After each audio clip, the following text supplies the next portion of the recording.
మార్గదర్శి chit funds ఒక బందిపోటు సంస్థ. పేదలు, మధ్యతరగతి వర్గాలు ఆస్తులు కొల్లగొడుతున్న గజదొంగ రామోజీరావు అంటూ బాధితుల సంఘం ధ్వజమెత్తింది.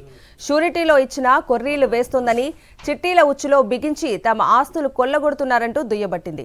రామోజీరావు అక్రమాలపై పోరాటం చేస్తామని స్పష్టం చేసింది.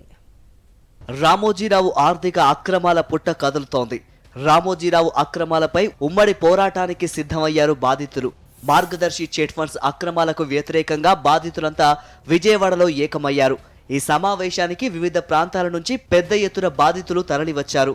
మార్గదర్శి చిట్ ఫండ్స్ లో చిట్టి కట్టి మోసపోయిన విధానం, తాము పడుతున్న ఇబ్బందులు, పోగొట్టుకున్న ఆస్తులను వివరించారు.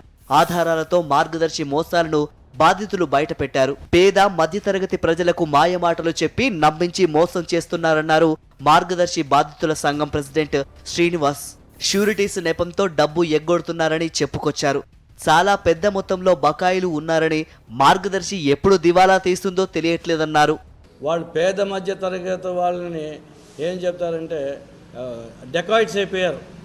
వాళ్ళ ఆర్థిక సొమ్ముని మనం పూర్వం రోజుల్లో బందిపోటు దొంగలు ఎలా మీద పడతారో దోచుకోవడానికి మార్గదర్శి చిట్ ఫండ్ అనే సంస్థ ఈ పేద మధ్య తరగతి వాళ్ళ చేత డబ్బు కట్టించి, వాళ్ళు పిల్లాడి చదువుకో, ఇంటికో, లేకపోతే పిల్ల పెళ్ళికో దాచుకున్న డబ్బు వాళ్ళని దగ్గర లాగేసి పంపిస్తున్నారు. మరోవైపు మార్గదర్శి అనైతికంగా వ్యవహరిస్తోందన్నారు మార్గదర్శి బాధితుల సంఘం వైస్ ప్రెసిడెంట్ సాంబశివరావు. కస్టమర్ల ఆస్తులు కొల్లగొడుతున్నారని చెప్పుకొచ్చారు. కోర్టుకు వెళ్లారనే భయంతో అప్పులు చేసి మరీ చిట్లు కట్టామని తెలిపారు. కాల్ మనీ గూండాల్లా తమ ఇంటికి వచ్చి కూర్చునేవారని, ఇంట్లోని బంగారం కూడా అమ్ముకున్నామని గుర్తు చేశారు. 80 లక్షల చిట్టి కూడా ఇందులో ఉందండి, 40 లక్షల చిట్టి ఉందండి, 30 లక్షల చిట్టి ఉందండి, అట్లాగే 9 లక్షల చిట్టి కూడా ఉందండి. అయితే ఏంటంటే మీ చిట్లకి అడ్జస్ట్మెంట్ చేస్తున్నాము, మీకు మేము క్లియర్ చేస్తున్నాము అని చెప్పేసి 210 రూపాయలు చేసి ఇవ్వడం జరుగుతుందన్నమాట. అయితే ఏంటంటే 80 లక్షల చీటీ కట్టి 200 రూపాయలు చెక్ తీసుకుంటాం అనేది ఎంతవరకు సబబు అనేది మీరు చెప్పండి.